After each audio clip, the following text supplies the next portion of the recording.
1월 18일 누가복음 6장 39절에서 49절 말씀을 가지고 만남이 우리를 변화시킨다, 만남이 우리를 변화시킨다, 이런 제목으로 말씀을 나누도록 하겠습니다. 이제 누가복음 6장에서는 예수님께서 제자를 부르시고 그 제자들에게 여러 가지 말씀을 하시죠. 이 말씀을 쭉 보면 어떻게 보면 자칫 이 말씀을 보면 부담스러울 수가 있어요. 왜냐하면 이제 어제 주일 본문이지만 주일 본문에 보면 이런 내용이 있습니다. 35절, 36절. 오직 너희는 원수를 사랑하고 선대하며 아무것도 바라지 말고 꾸어주라. 그래야 하면 너희 상이 클 것이요 또 지극히 높으신 이의 아들이 되리니 그는 은혜를 모르는 자와 악한 자에게도 인자하시니라. 너희 아버지의 자비로우심 같이 너희도 자비로운 자가 되라. 이런 말씀이 나오거든요.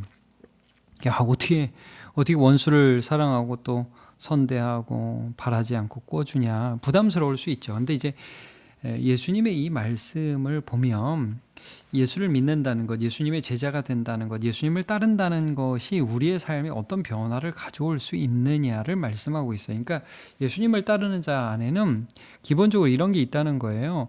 하나님이 주실 상을 바라보는 마음이 있는 거예요. 예수님 말씀이 그걸 우리에게 비춰주세요. 아, 주님을 따르면 하늘의 상이 있구나. 그리고 또 우리가 따르는 하나님이 어떤 분인지를 계속 보여주시죠. 그분이 얼마나 너그럽고 인자한지. 그래서 그분을 닮고 싶은 마음을 일으키시는 거예요. 그래서 이 쭉 제자의 삶에 대한 예수님 말씀을 보면서 결론만 보고 나는 안 그런데 너무 부족해 라고 속단하지 않고 도대체 주님을 만나면 어떤 변화가 일어날 수 있고 또 이게 왜 가능한가, 억지로 하는 게 아니라 어떻게 이렇게 될 수 있는가에 오히려 우리가 초점을 맞춰야 되죠. 자, 오늘 본문도 비슷한 맥락에서 어떻게 우리가 다를 수 있느냐는 거예요. 이게 억지 결과, 가짜 결과가 아니라 진정한 본질적인 변화가 어떻게 일어날 수 있는가, 예수님을 만나고 예수님을 따름으로 어떤 변화가 이렇게 일어날 수 있는가에 대해서 이런 말씀을 합니다. 이제 네 가지 좀 다른 비유가 나오는 것 같지만 사실은 하나의 주제를 말씀하고 있어요. 예수님이라는 분을 만났어요. 그분을 따라가요. 그러면 도저히 나의 삶에 내가 해낼 수 없는 어떤 결과들이 나타날 수 있다는 거죠. 그러니까 결과 중심적 삶이 아니라 만남 중심의 삶을 살아갈 때에 하나님이 우리 속에서 일하신다는 소망을 새롭게 해주십니다. 첫 번째는 선생에 대한 비유, 두 번째는 들보와 티, 남의 눈에 티 빼기보다 네 눈에 들보를 빼라. 세 번째는 좋은 나무가 좋은 열매 맺는 것처럼 우리 안에 쌓은 손으로 좋은 열매 맺을 수 있다. 세 번째, 네 번째죠. 말씀을 듣고 순종하는 자는 집을 반석 위에 지은 자 같다. 자, 이게 어떻게 만남과 결과에 대한 말씀이냐? 첫 번째부터 잠깐씩 보겠습니다. 39절, 40절 보면 이제 우리가 세상의 스승이라 할지라도 말하자면 나도 모르면서 남을 이끌려 하는 같이 망하는 스승이 아니라 예수 그리스도라는 진리의 스승을 모신 제자이면서도 부족하지만 예수 따라가면서 남을 이끄는 그런 역할을 한다 이거예요. 자, 39절 40절 비유로 말씀하시되 맹인이 맹인을 인도할 수 있느냐, 둘이 다 구덩이에 빠지지 아니하겠느냐. 세상 스승을 비유하는 것입니다. 자기도 뭐가 진리인지 모르면서 이렇게 살아 하면서 사람을 이끄는 거죠. 다 망하는 길이라는 거예요. 맹인이 맹인을 인도한다. 왜냐하면 이 사람들에게는 스승이 없어요. 그런데 여러분, 예수 믿는다는 것은 참된 스승을 따라가는 길이에요. 40절 제자가 그 선생보다 높지 못하나. 그렇죠. 제자가 선생보다 앞설 수는 없어요. 그러나 온전하게 된 자는 그 선생과 같으리라. 이렇게 말씀을 합니다. 온전하게 된 자, 주 안에서 이렇게 주님을 따라가는 자는 선생과 같은 수준이 된다라기보다는 그 선생과 같은 본질, 선함을 추구하고 사랑하려고 하고 섬기려고 하는 그 선생을 따라간다는 거죠. 우리 선생님이 그렇게 살았어. 나는 우리 선생님 같이는 못해. 그러나 그 선생을 본받으려고 해. 여러분, 우리가 예수님처럼 십자가 져서 사람을 구원할 수 있나요? 그렇게는 할 수 없죠. 그러나 예수님이 제자들의 발을 씻기면서 명령한 것처럼 우리도 그분을 따라서 섬기는 삶을 흉내내면서 살아가고 그렇게 하면서 자랑하지 않을 수 있죠. 이게 내가 모신 주님이 누구신가가 내 삶에 영향을 미치는 거예요. 예수 따라가는 것은 그래서 내 주인이 누구신가를 늘 기억하는 거기 때문에 삶에 영향을 미친다고요. 내 선생님이 누구신가. 자, 두 번째는 이제 이게 똑같은 본문, 똑같은 말씀인데 남의 눈에 티를 보냐 내 눈에 들보를 보냐, 이제 이 부분이잖아요. 41절 42절. 외식하는 자야, 어떻게 형제 눈에 티를 보면서 내가 네 눈에 티를 빼게 좀 해라 이렇게 말할 수 있냐. 네 눈에 들보나 빼라. 이 기둥이 네 눈 속에 들어가 있다. 어떻게 보면 참 해학적인 표현이죠. 유머가 담겨 있습니다. 왜 이런 현상이 일어나죠? 그러니까 여러분, 우리가 예수님을 따를 때는 항상 예수님 앞에 서는데 이 세상의 사람들이 죄의 특징, 자기중심적이다 보니까 다른 사람을 가르치려고 그런다고요. 다른 사람이 잘못하는 게 잘 보여요. 근데 자기 자신을 잘 못 보는, 이게 인간의 죄의 특징이라는 거죠. 근데 예수를 믿으면요, 여러분, 우리가 어디에 서게 돼요? 다른 사람 앞에 내가 선생으로 딱 서서 너 이거 해, 이런 식으로 가게 됩니까? 물론 그렇게 주님이 놓으셨다면, 그 자리에 놓으셨다면 그 일을 하게 될 수도 있겠지만, 그때도 나의 주 앞에서 그 일을 하니까 굉장히 조심스럽죠. 그리고 항상 주님 앞에 서니까 여러분, 진짜 예수 믿는 사람은 늘 고민하고 어떤 면에서 근심하고 어떤 점에서는 늘 좌절한다고요. 내가 이거밖에 안 되나. 그러면서 늘 회개하게 돼요. 그러니까 비판하기보다 회개하게 돼요. 이게 예수 믿는 사람의 특징이에요. 그러다 보니 나는 늘 부족해 보이지만 시간이 지나면 하나님이 내 삶 안에서 변화된 인격을 만들어내신다는 거예요. 그래서 43절, 44절, 45절 보면 이게 그 변화된 인격이 열매로 표현되고 있어요. 이제 못된 열매, 좋은 나무, 불가능하다. 나무가 좋은데 열매가 못 되다? 불가능하다. 그러니까 나무가 좋은지는 열매를 보면 알 수 있다. 열매가 좋으면 그 나무가 좋다.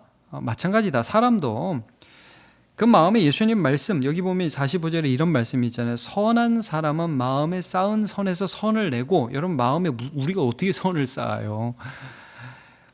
예수님의 말씀이 우리 안에 쌓이고 하나님과의 만남 속에서 은혜를 받고, 그러다 보면 하나님의 은혜가 나도 모르게 내 삶에 나타나는 거예요. 이걸 열매라고 표현했어요. 하나님을 만나는 사람은 하나님이 나와요. 근데 죄악을 심는 자들은 나도 모르게 죄악이 쏟아져 나오는 거예요. 갈라디아서 2장 20절에서 바울 사도가 이런 말씀을 전했습니다. 내가 그리스도와 함께 십자가에 못 박혔나니 그런즉 이제는 내가 사는 것이 아니요 오직 내 안에 그리스도께서 사시는 것이라. 이제 내가 육체 가운데 사는 것은 나를 사랑하사 나를 위하여 자기 자신을 버리신 하나님의 아들을 믿는 믿음 안에서 사는 것이라 그랬어요. 믿음 안에서 사는 것이라. 이게 나는 싫은데 막 하나님의 뜻대로 막 살라고 어떤 몸부림을 치는 게 아니라 어느 순간 되면 하나님을 사랑하게 되고 그 하나님의 말씀들이 내 삶에서 나타나기 시작하는 거예요. 이게 열매. 이게 여러분, 우리가 사실은 하나님의 뜻대로 살아야지 내일부터 그렇게 살 거야 해서 되는 문제가 아니라 나도 내가 언제 변했는지, 언제 이렇게 말씀을 좋아하게 됐는지 나도 모르는 사이에 변화되어 있는 거예요. 왜? 우리 주님을 만나다 보니까, 주님과 관계하다 보니까, 예배하다 보니까, 교제하다 보니까 이렇게 변화되는 것이죠. 어떻게 보면 오늘 본문의 마지막 부분은 예수님의 좀 이 답답함, 이렇게 돼야 되는데 이렇게 되지 않는 어떤 외식적인 신앙생활에 대한 경고의 말씀으로 맞춰요. 46절에 이렇게 말씀하잖아요. 너희는 나를 불러 주여 주여 하면서도 어찌하여 내가 말하는 것을 행하지 아니하느냐. 무늬만 크리스찬이래요. 무늬만. 주여 주여 말은 그렇게 하고 말씀은 듣는 것 같은데 실제 그 말씀을 심령으로 새겨서 삶에 조금이라도 드러나는 그런 부분이 없으니 어떤 삶의 풍랑이 몰아치고 시련이 닥칠 때에 그 신앙이라는 것이 다 그냥 무너져 버린다. 너네가 나를 실제 만나지 않았다는 거죠. 실제 관계하지 않았다는, 그냥 그 말씀을 그냥 이쪽 귀로 듣고 다른 귀로 흘려 보냈다는 말씀을 지금 해주시는 것입니다. 그러지 말고 너에게 들은 그 말씀을 너희들이 예수를 믿을 때에 주님으로, 내가 따를 분으로, 스승으로 그 말씀을 내 삶에 실천해야 할 것으로 받아서 행하기 시작해봐. 그러면 흔들릴 수는 있어요. 여기 이제 물론 본문을 보면 48절에 보면 능히 요동하지 못하겠고, 큰 물이 나서 탕류가 그 집에 부딪히되 잘 지었기 때문에 능히 요동하지 못하게 되었고, 환란이 오고 어려움이 올 때에 여러분, 우리가 흔들리지 않는 사람이 어디 있어요? 다 흔들리죠. 흔들리지만 무너지지 않는다는 거예요. 잘 지었기 때문에 턱 치면은, 예전 같으면은 그냥 다 넘어지는데, 하나님의 말씀대로 그 말씀을 쫓아서 살아가니까 여러분, 우리가 뭘 알아요? 이게 나를 힘들게는 할 수 있지만 무너뜨리지는 못하겠구나. 그걸 안다는 거예요. 그래가지고 견고하게 서고 버티고 이기고, 한번 버티고 이기면 그 다음에 더 큰 개와도 이길 수 있는 어떤 실력이 생기고 인격이 되고, 이게 열매 아닙니까? 근데 48절에 듣고 행하지 아니하는 자, 그냥 맨날 듣는 척 하면서, 이게 듣고 행하지 않는다는 것은 여러분 사실 듣지 않는다는 거예요. 마음으로 듣지 않는 거예요. 믿음으로 듣지 않는 거예요. 그런 자는 흙 위에 집 지은 사람 같으니 탕류가 부딪힘에 집이 곧 무너져 파괴됨이 심하니라. 나 예전에 믿었어. 나 예전에 열심히 해봤는데 아무것도 없더라고. 별거 없더라고. 이런 말을 하게 된다는 거죠. 왜? 실제 그는 믿지 않았고 실제 말씀대로 순종하며 하나님을 경험한 경험이 없기 때문이라는 것을 말씀해 주고 있어요. 그러니까 여러분, 오늘 본문에 쭉 우리 주님께서 말씀하시는 게 뭐예요? 예수 믿는다 말로만 하는 것이 아니라 실제 예수님을 나의 주님으로, 나의 스승으로, 그분의 말씀을 내 삶에 적용하는 믿음을 가질 때에 어느 순간 나도 모르게 하나님이 내 속에서 일하여 주시고 열매가 나타나서 단단한 사람이 된다, 이거예요. 여러분, 단단한 사람, 흔들리지만 흔들림 속에서 망하지 않고 다시 일어서고, 마음속에 너무너무 힘들어도 이 믿음이 막 올라오는 거예요. 그래, 한번 해봐. 이번에도 하나님 도와주실 거야. 난 그 하나님 붙들 거야. 이런 사람이 되어가는 거죠, 우리가. 하나님의 말씀을 예수 안에서 만나는 사람을 그렇게 이끌어 주시겠다는 거예요. 그래서 이제 시편에 다윗이 이런 고백하죠. 62편 5절. 나의 영혼아, 잠잠히 하나님만 바라라. 무릇 나의 소망이 그로부터 나오는도다. 오직 그만이 나의 반석이시요 나의 구원이시요 나의 요새이시니 내가 흔들리지 아니하리로다. 다윗은 이걸 경험했거든요. 다윗이 수도 없이 흔들렸어요. 너무 힘들었어요. 실수도 많이 하죠. 그러나 그때마다 하나님께 순종했어요. 여러분, 다윗을 보세요. 순종하려고 무진장 발버둥 칩니다. 사울 안 죽이려고 애를 써요. 근데 어떤 걸 경험했어요? 내가 안 죽이니까, 내가 하나님 앞에 순종하니까 내가 망하더라가 아니라 거기에서 하나님의 역사가 시작하더라. 이걸 경험하죠. 이게 이제 요동하지 않는 거예요. 천만인이 나를 칠지라도 나는 두려워하지 아니하겠나이다. 이게 신앙인의 삶이죠. 여러분, 이제 말씀을 좀 정리하겠습니다. 오늘 이 네 가지 어떤 다른 말씀 같지만 사실은 하나죠. 우리가 주님을 만날 때에 우리의 시각이 변하고 우리 행동 패턴이 변하고 나 자신을 보게 되고 열매가 맺어져서 결국 흔들리지 않은 굳건한 사람이 된다. 여러분, 변화된 행동을 추구한다고 사람은 변하지 않아요. 이건 무슨 말이냐? 거짓말하지 않아야지, 도둑질하지 말아야지, 낭망하지 말아야지, 그런다고 해서 안 되는 게 아니라는 거예요. 미워하지 말아야지. 여러분, 미워하지 않아야 된다는 걸 모르는 사람이 누가 있습니까? 근데도 미운 거예요. 안 돼요. 근데요, 하나님을 만나면 돼요. 예수님이 내 주인이심을 기억하고 주님을 따라가면 이게 왜 되지? 아니, 이게 왜 용서가 되지? 아니, 이게 어느 순간 이게 작아졌지, 이 문제가 되는 거예요. 그래서 여러분, 주님을 만나시기 바랍니다. 주 안에 거하시기 바랍니다. 하나님을 누리시기를 바랍니다. 그래서 하나님이 이루시는 열매를 맺으시기를 축복합니다. 기도합니다. 하나님, 오늘 우리가 잠깐 하나님 말씀 묵상했습니다. 예수님이 우리의 스승이십니다. 우리는 그를 따라갑니다. 나의 부족함을 인정합니다. 그래서 주님 말씀을 순종합니다. 그래서 매 순간 남을 비판하기보다 나의 연약함을 보고 회개할 줄 아는 사람이 됩니다. 주님이 우리 안에서 열매를 맺으십니다. 참 포도나무이신 예수 그리스도께 접붙임 가지가 되어서 우리 안에서 주님이 열매를 맺으십니다.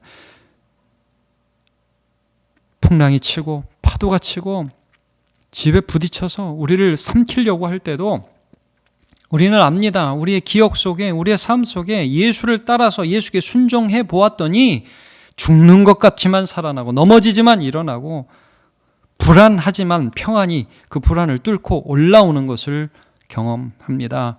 하나님, 주님이 우리를 견고한 집으로 세워 주시옵소서. 우리가 주님을 만나면서 이 삶을 살아가기 위해서 이 한 주간도 정말 분투하며 살아가겠습니다. 하나님 인도해 주셔서 이 한 주간도 우리를 만나 주시고 주님이 이루어 가시는 주의 사람으로 살게 하옵소서. 예수님의 이름으로 기도합니다. 아멘.